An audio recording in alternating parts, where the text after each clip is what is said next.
नमस्कार। आप सभी का स्वागत है आज के इस योग सत्र में, योग की क्लास में। BSc first year first semester paper first foundations of योग, और उसके अंतर्गत आज का विषय है कॉन्सेप्ट ऑफ योग इन योगोपनिषद। योगोपनिषद में योग की अवधारणा। योगोपनिषद में मुख्य रूप से 8 उपनिषद आते हैं। इन 8 उपनिषद में बहुत ही विस्तृत तरीके से और बहुत ही सुस्पष्टता के साथ योग की अवधारणाओं का, योग के कॉन्सेप्ट का उल्लेख किया गया है, और इसलिए इन योगोपनिषदों को उपनिषदों को योगोपनिषद के नाम से जाना जाता है। योग की सम्यक चर्चा इसमें की गई है, इस कारण से इन्हें योगोपनिषद के नाम से जाना जाता है। इसमें कौन कौन से आते हैं उपनिषद? तो नंबर 1 श्वेताश्वर उपनिषद है, नंबर 2 योग कुंडल उपनिषद है, नंबर 3 योग चूड़ामणि उपनिषद है, नंबर 4 त्रिशिक ब्राह्मणों उपनिषद है, नंबर 5 पे योग तत्व उपनिषद है, नंबर 6 पे ध्यान बिंदु उपनिषद है, 7 पे नाद बिंदु उपनिषद है, और 8वां उपनिषद योग राज उपनिषद है।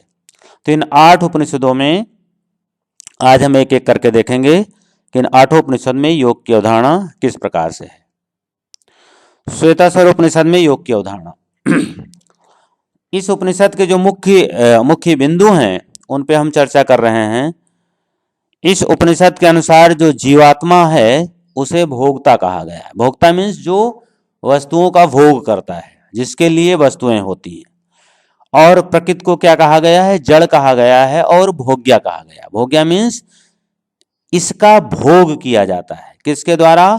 प्रकृति के द्वारा। तो ये 2 तत्व हो गए। पहला जीवात्मा जो भोगता है, और दूसरा जड़ प्रकृति जो भोग्या है। तीसरा तत्व क्या है? तीसरा तत्व परमात्मा है। परमात्मा थर्ड तत्व के रूप में है, तीसरे तत्व के रूप में है। इन तीनों तत्वों का ज्ञान ही योग है। तो ये क्या हो गई? इट इज डेफिनेशन ऑफ योग। श्वेताश्वर उपनिषद के अनुसार योग क्या है? तो श्वेताश्वर उपनिषद के अनुसार जीवात्मा भोगता और भोग्या प्रकृति, इसके अतिरिक्त तीसरा तत्व परमात्मा।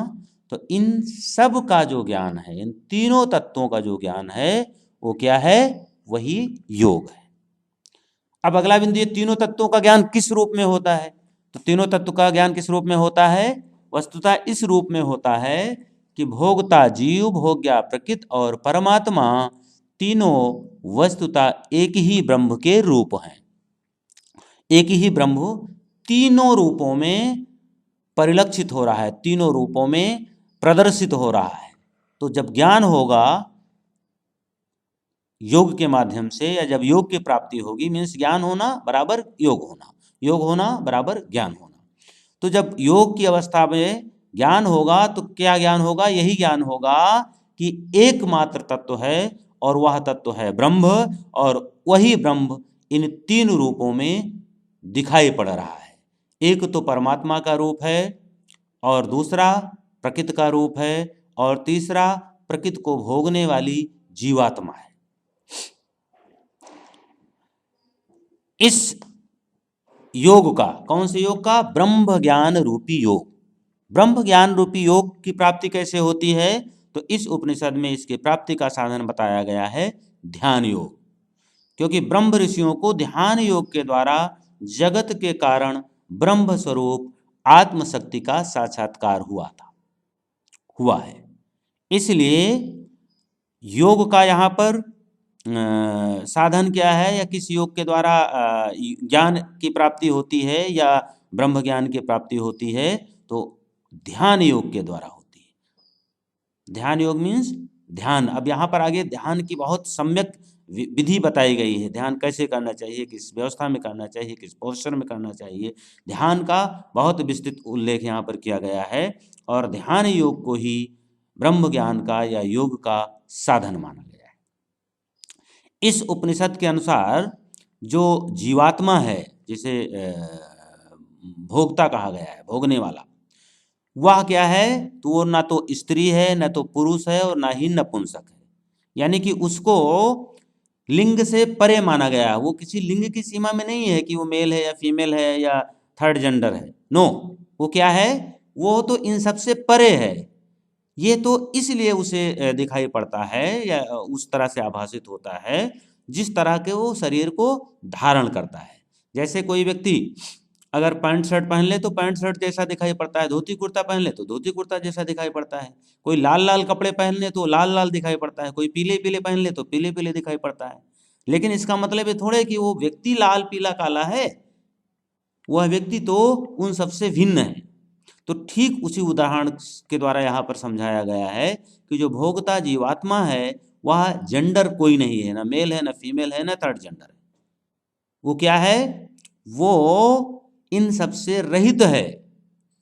यह तो शरीर का जो शरीर होता है वो शरीर स्त्री होता है या पुरुष होता है या नपुंसक होता है, और चूंकि उस शरीर को धारण करता है भोक्ता जीव, इसलिए उस रूप में हम उसके आइडेंटिफिकेशन कर लेते हैं, जबकि वास्तव में वह जीवात्मा इनसे रहित है।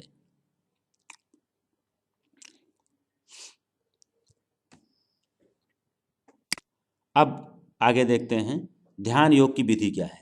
तो ध्यान योग की विधि मीन्स ध्यान कैसे करें। तो विद्वान पुरुष को सिर, ग्रीवा और वक्षस्थल इन तीनों को स्थिर करके सीधा रखना चाहिए। This is physical posture of ध्यान योग। दृढ़तापूर्वक संपूर्ण इंद्रियों को मानसिक पुरुषार्थ करके अंतःकरण में समाविष्ट कर लें और ओमकार रूपी नौका के द्वारा संपूर्ण भयावह प्रवाहों को पार कर जाएं। तो यहाँ पर ओमकार को नौका के रूप में, ओमकार को जो है ध्यान के रूप में यहाँ पर लिया गया है, और वहाँ पर शारीरिक स्थिति का वर्णन किया गया है कि हमारा शरीर कैसा होना चाहिए। तो हमारे शरीर की पोस्चर, फिजिकल दशा क्या होनी चाहिए कि हमारा सिर, ग्रीवा और वक्षस्थल तीनों एक सिधान में होनी चाहिए। ऐसी ही शारीरिक पोजीशन की बात गीता में भी कही गई है। और ये पोजीशन जो बताई जा रही है, जो ध्यानात्मक समूह के आप आसन देखते हैं, पद्मासन, सिद्धासन, सिद्धयोनियासन, स्वास्तिकासन, इन सब की जो पोस्चर की स्थिति होती है वो यही होती है, इसीलिए उनको ध्यानात्मक समूह का आसन कहा जाता है। तो इससे ये पता चलता है कि ध्यानात्मक समूह की जो बेसिक कैटेगरी है, जो उसका बेसिक नेचर है, वो क्या है, वो यह है कि उसमें सिर यानी कि हेड, ग्रीवा और वक्षस्थल तीनों एक सिधान में होने चाहिए। बाकी फिर उसके बाद ये फिजिकल, इतना हिस्सा फिजिकल पोस्चर हो गया। फिर आगे क्रिया की बात की हो गई कि दृढ़तापूर्वक मानसिक इंद्रियों को मानसिक पुरुषार्थ करके अंतःकरण में समाविष्ट कर लें। ये बिल्कुल वही बात है जो प्रत्याहार में कही गई है। आप लोग आगे जब प्रत्याहार पढ़ोगे अष्टांग योग में, यम, नियम, आसन, प्राणायाम, प्रत्याहार, और इसी प्रत्याहार को आप जो है उसमें ग्रहण संहिता में पढ़ोगे तो ग्रहण संहिता में प्रत्याहार को बताया जाएगा कि इंद्रियों को बलपूर्वक उनके विषय से खींचकर वापस लाना, यही प्रत्याहार है।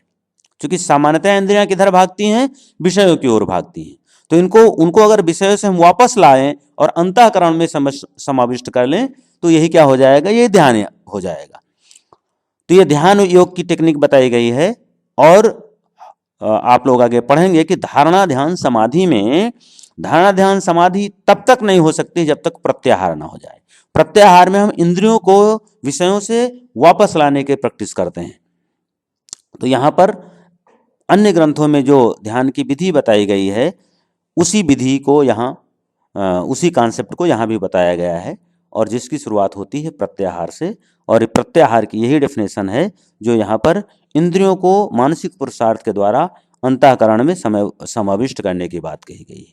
क्योंकि सामान्यतः इंद्रियां अंतःकरण में न रह करके बाह्य विषयों में रहती हैं, और हमारे पांचों सेंसरी ऑर्गन्स, पांचों ज्ञानेंद्रियां अपने अपने विषयों की ओर तेजी से संलिप्त रहती हैं, दौड़ती रहती हैं, भागती रहती हैं। और चूंकि उनके पीछे मन भागता है और मन के पीछे हमारा संपूर्ण व्यक्तित्व भागता है। यह क्या है, यही भोग है। इसी तरह से प्रकृति का पुरुष भोग करता है, जो पहले स्टेटमेंट में अभी हमने पढ़ा था। अब योग साधना की जो विधि है ऊपर हमने देख ली 5 पॉइंट में। 6 पॉइंट में योग आसना, योग ध्यान योग करने के लिए, योगाभ्यास करने के लिए स्थान कैसा होना चाहिए। तो स्थान का वर्णन दिया गया है कि साधक को समतल और पवित्र भूमि में कंकड़ अग्नि तथा बालू आदि से रहित, जल के आश्रय और शब्द आदि की दृष्टि से मनोनुकूल, नेत्रों को कष्ट न देने वाले गुहा आदि आश्रय स्थल में ध्यान के लिए मन को अभ्यास में लगाना चाहिए। तो यहाँ पर एक तो ये बात कही गई कि स्थान कैसा होना चाहिए, समतल होना चाहिए। ऐसी ही बात हठ प्रदीप और घन संहिता में भी कही गई है कि स्थान कैसा होना चाहिए, समतल होना चाहिए, भूमि पवित्र होनी चाहिए, कंकड़ इत्यादि पत्थर इत्यादि न हो, अग्नि और बालू इत्यादि से रहित स्थान हो, जल और आश्रय शब्द आदि की दृष्टि से मनोनुकूल हो, यानी कि वहाँ जल और रहने इत्यादि की व्यवस्था भी पर्याप्त हो, स्थान ऐसा हो वह सुगमता पूर्वक हो, अनुकूल हो, और शब्द यानी ध्वनियाँ जिस प्रकार के वहाँ पर हो मनानुकूल हो, मन को विचलित करने वाली ना हो, मनानुकूल हो, नेत्रों को कष्ट देने वाले ना हो, वो वहाँ पर जो भी दृश्य हो वो नेत्रों को कष्ट देने वाली ना हो। गुहा आदि आश्रय, गुहा का मतलब यहाँ गुफा से है, तो इन सब का, चूँकि पहले लोग गुफा में ही जाकर के अपना समाधि वगैरह या ध्यान वगैरह का अभ्यास करते थे, तो इसीलिए यहाँ पर उसका उल्लेख है कि ऐसे स्थान का चयन करके फिर वहाँ पर ध्यान का अभ्यास, ध्यान योग का अभ्यास करना चाहिए।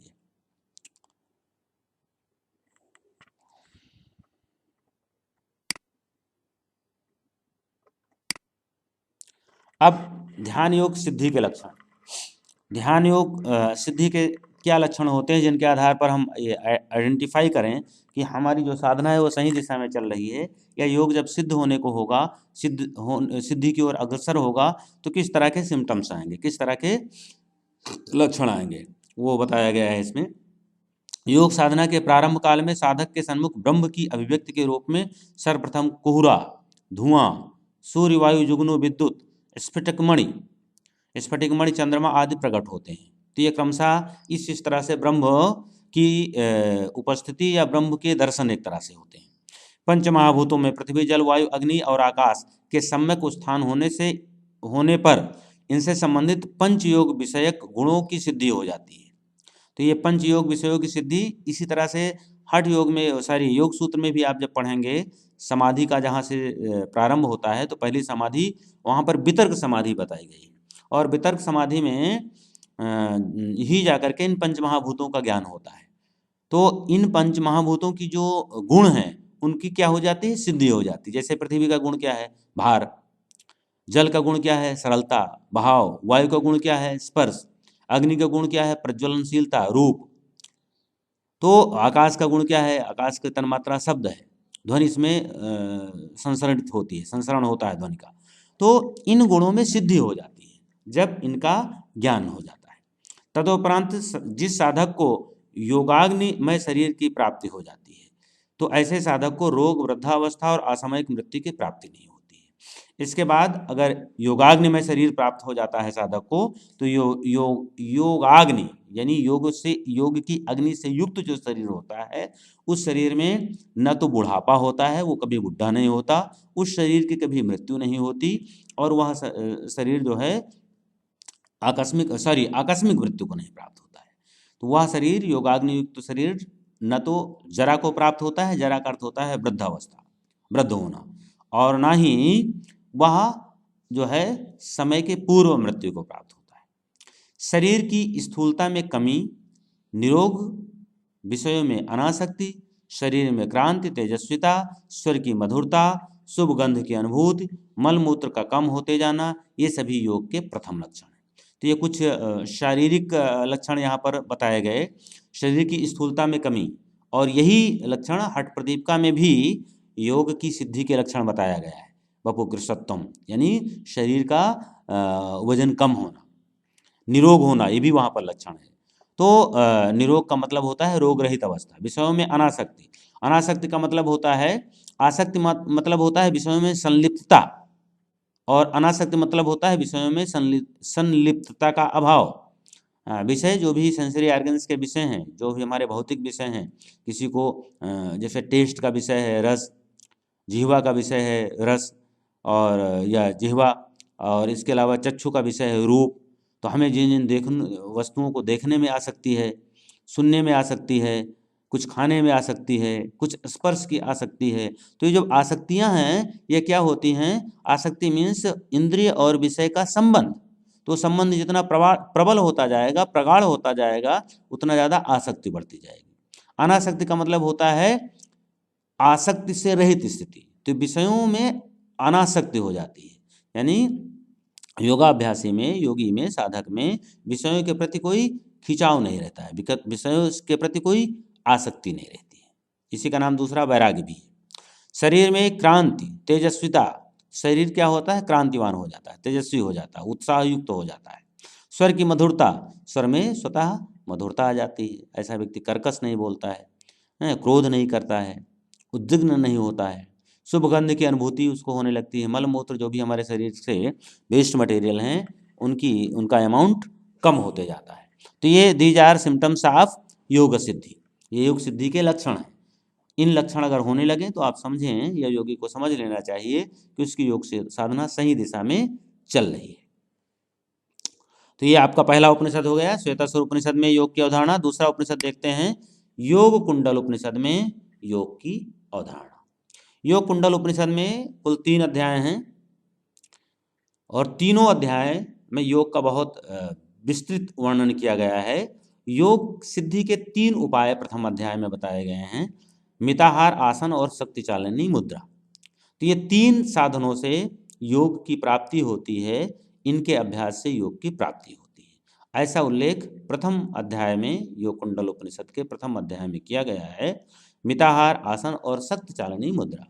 मिताहार में आहार से संबंधित शिक्षा दी जाती है। आसन उन पोस्चर्स को कहते हैं जिनमें बैठ करके हम ध्यान लगाते हैं। अभी आपने आसन ध्यान विधि में आसन के लक्षण देखे कि जो ग्रीवा है और जो चेस्ट है, छाती और जो सिर, ये तीनों एक सिधान में होना चाहिए, बॉडी सीधी होनी चाहिए। तो आसन में इनमें उसी तरह के आसनों का उल्लेख किया जाता है जो ध्यानात्मक समूह के आसन होते हैं, या उन्हीं आसनों को प्रधानता दी जाती है, तो ताकि हम ध्यान का अभ्यास कर सकें। शक्ति चालनी मुद्रा का उल्लेख किया गया है और इन तीनों को ही योग प्राप्ति का उपाय माना गया है। द्वितीय अध्याय में प्रमुख रूप से खिचड़ी मुद्रा का खिचड़ी प्राणायाम का बहुत अच्छे से महत्व दिया गया है। कुछ लोग इसको खिचड़ी को प्राणायाम में काउंट करते हैं, कुछ लोग मुद्रा में काउंट करते हैं। तो ये खिचड़ी जो है ये दूसरे अध्याय का मुख्य विषय वस्तु है और तीसरे अध्याय में एकात्म परमा तत्व से एकाकार होकर समाधि की प्राप्ति का उल्लेख है और इसी को योग कहा गया है। तो परमात्म तत्व से एकाकार हो जाना ही समाधि है और यही योग है। और इस अवस्था को प्राप्त करने के लिए 3 तरह के साधन, मुख्य रूप से मिताहार, आसन और शक्ति चालनी का उल्लेख किया गया है। तीसरा उपनिषद, योगोपनिषद का तीसरा उपनिषद है योग चूड़ामणि उपनिषद। योग चूड़ामणि उपनिषद में योग के 6 तत्वों का उल्लेख किया गया है। देखिए, अलग अलग योग के अंग माने गए हैं। यहाँ पर योग के 6 अंग माने गए, कहीं 8, कहीं 4, कहीं 7, कहीं 5, ऐसे अलग अलग योग के अंगों का कॉन्सेप्ट है। यहाँ पर योग के 6 अंगों का उल्लेख किया गया है, आसन, प्राणायाम, प्रत्याहार, धारणा, ध्यान और समाधि। ये 6 अंग हैं। सामान्यतया अष्टांग योग में 8 अंग होते हैं, पतंजलि का अष्टांग योग है, और अभी योगोपनिषद में भी आप आगे देखेंगे कि जो है 2 उपनिषद ऐसे हैं जो अष्टांग योग को योग के 8 अंगों को मानते हैं। लेकिन ये योग के 8 अंग और पतंजलि के जो 8 अंग हैं उनमें भेद है। तो यहाँ हम योगोपनिषद को पढ़ रहे हैं तो योगोपनिषद के परिप्रेक्ष्य में ही योग के इन अंगों को देखेंगे। तो योग चूड़ामणि उपनिषद के अंतर्गत योग के 6 अंग हैं और इन 6 अंग में आसन, यहाँ पर 2 आसनों का उल्लेख है, सिद्धासन और पद्मासन। प्राणायाम को क्या कहा गया है? प्राणायाम की परिभाषा बताई गई कि दृढ़तापूर्वक पद्मासन लगाकर हाथों को ऊपर नीचे क्रमशः, जैसे एक हाथ ऊपर एक हाथ नीचे करके हम बैठते हैं, जिसे ब्रह्मांजल मुद्रा भी कहते हैं।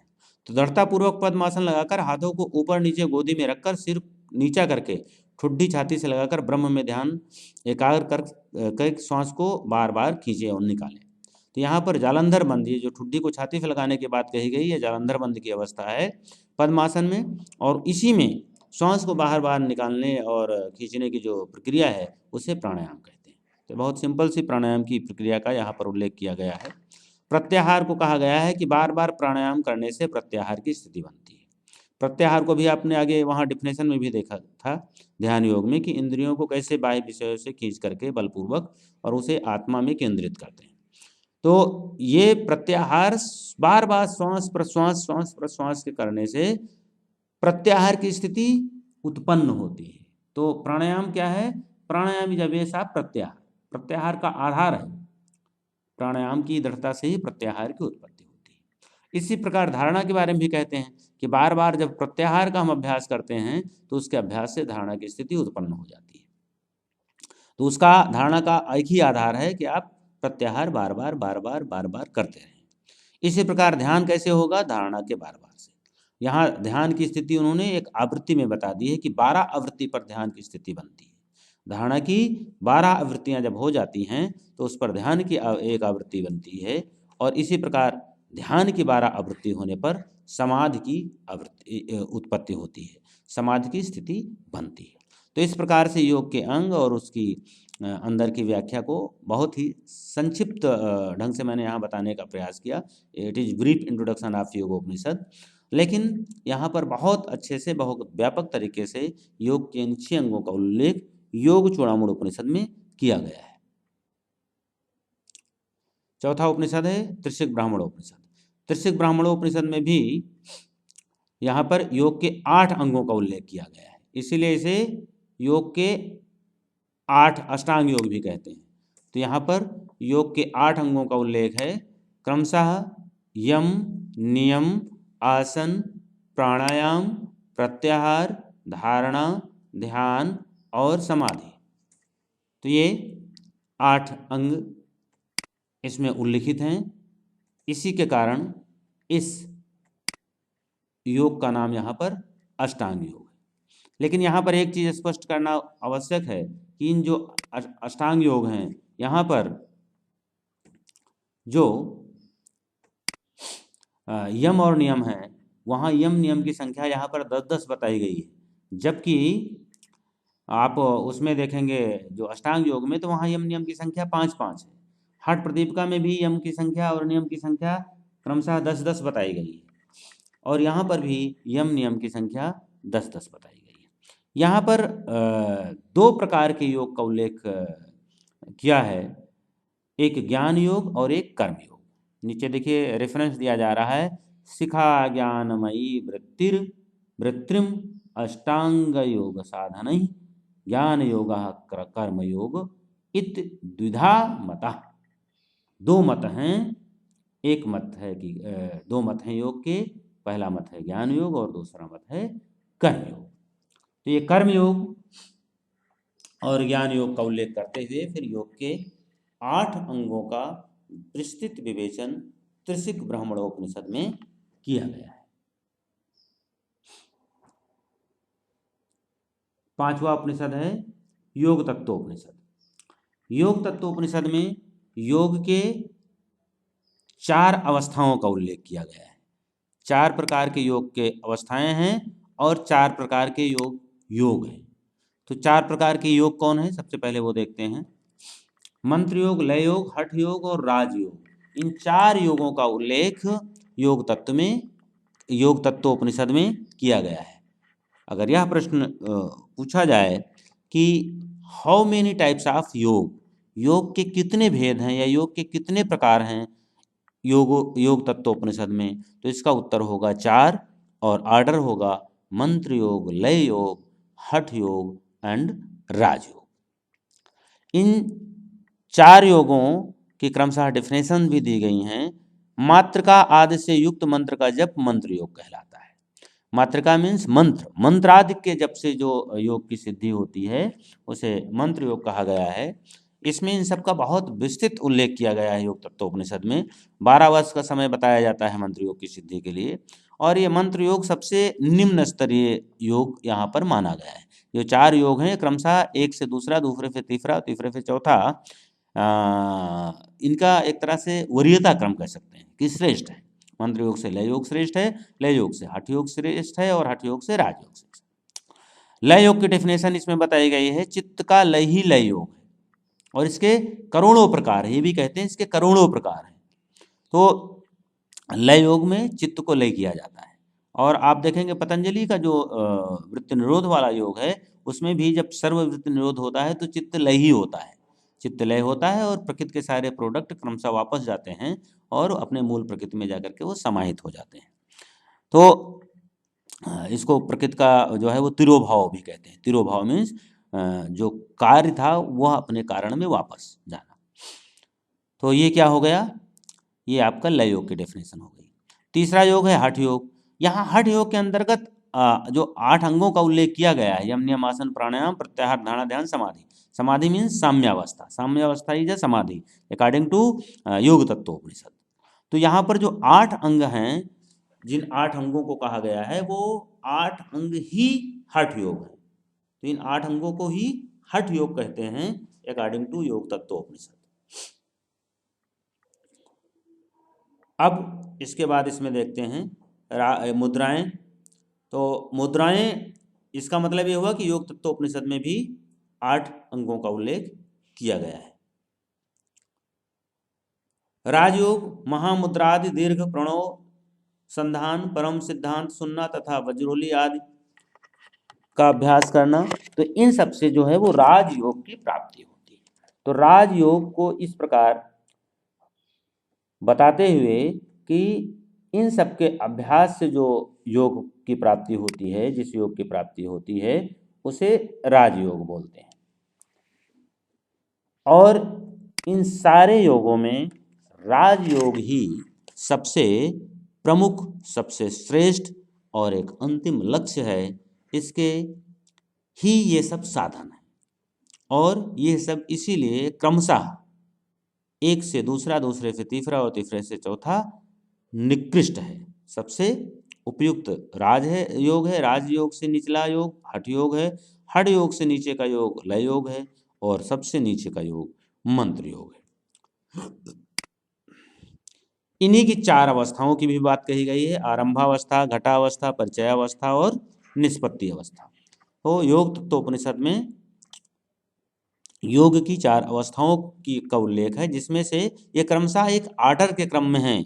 यानी कि जैसे जैसे योगी का स्तर, योग की अवस्था में ही स्तर का डेवलपमेंट होता है, वैसे वैसे इनकी अवस्थाओं का उल्लेख है। आरंभावस्था जो है it is starting point of योग, फिर घटावस्था, फिर परिचय अवस्था और अंतिम अवस्था जो सबसे श्रेष्ठ अवस्था है वही निष्पत्ति अवस्था है योग की।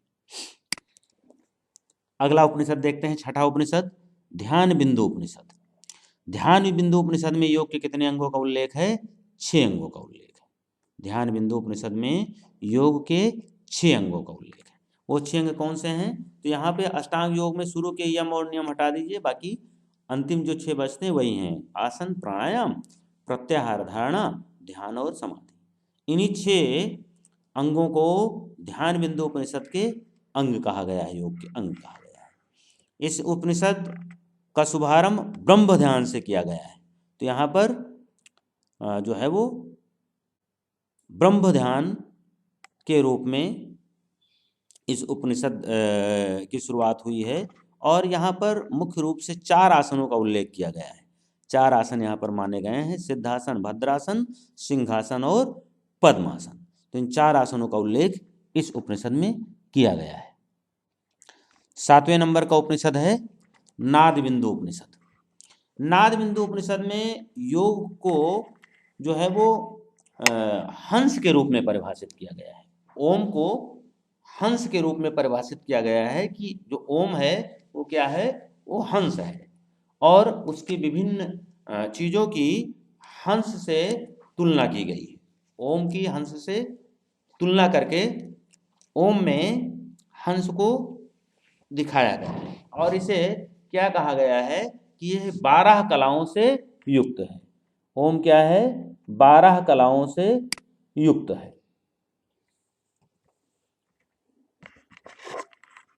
तो यहाँ पर 12 कलाओं से युक्त ओम को माना गया है और इसको परिभाषित करते हुए कहा गया है कि योग क्या है? तो योग को इस रूप में परिभाषित किया गया है कि योगः अतीन्द्रियं गुणातीतं मनोलीनं यद भवेत् अनुपमं शिवम शांतम योग युक्तम सदा विशेष। ये योग बिंदु उपनिषद के 18वें 18वें सूत्र में 18वें श्लोक में योग को डिफाइन किया गया है। अर्थात योग किसे कहा जाता है? तो योग कहा जाता है जब साधक का मन इंद्रियों एवं त्रिगुणों, सतरजतम जो 3 त्रिगुण हैं, इनसे परे होकर परम तत्व में विलीन हो जाता है, तो इस अवस्था को योग की अवस्था कहेंगे। यह अवस्था क्या होती है? उपमा रहित होती है। तो इस उपमा रहित अवस्था को योग कहते हैं। तो इस प्रकार मन को इंद्रियों एवं त्रिगुणों से परे होने की बात कह करके परम तत्व में विलीन होने की बात कही। सामान्य दशा में मन क्या होता है? सामान्य दशा में मन इंद्रियों और त्रिगुणों में लिप्त रहता है, इन्हीं में इन्वॉल्व रहता है, इन्हीं में पूरी तरह से संलिप्त रहता है। तो जब यह इनसे परे हो जाए, इनसे रहित हो जाए, इनसे पृथक हो जाए और यह परम तत्व में विलीन हो जाए, तो ये क्या हो जाएगा? ये उपमा रहित हो जाएगा। जो विभिन्न उपमाओं से इसको अभिव्यंजित किया जाता है कि भाई ये है, ये है, ये इतना पढ़ा लिखा है, या इस पद पर है, या इस संपत्ति वाला है, या इस जो भी जिस भी उपमाओं से, या इसकी ऐसी पर्सनालिटी है, शरीर के रूप में भी उसकी जो पहचान होती है वो भी एक तरह से उसका क्या है? उसका इंद्रिय और त्रिगुणों से युक्त उसकी पहचान है। क्योंकि शरीर क्या है? त्रिगुणात्मक है और इंद्रियों का इसमें पूरी तरह से वर्चस्व है।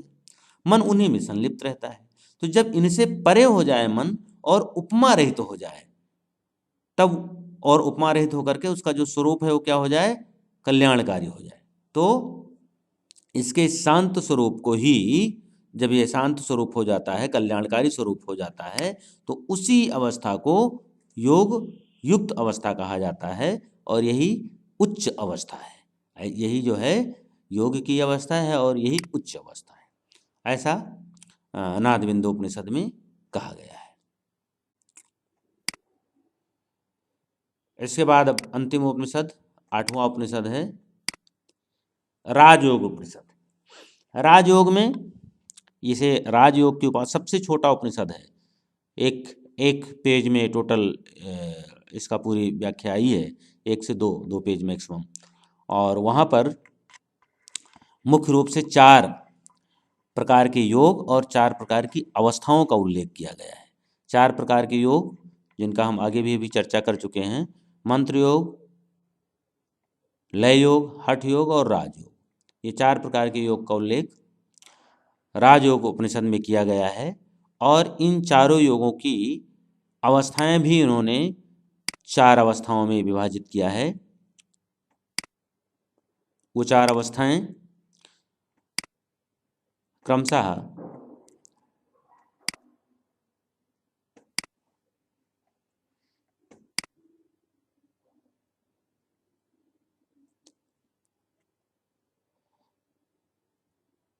चार प्रकार के योग और 4 प्रकार के अंग माने हैं। तो 4 प्रकार के योग मंत्र योग, लय योग, हठ योग और राजयोग हैं। और 4 प्रकार के उसके जो अंग हैं वो हैं आसन, प्राणायाम, ध्यान और समाधि। तो इस प्रकार योगोपनिषद के अंतर्गत हमने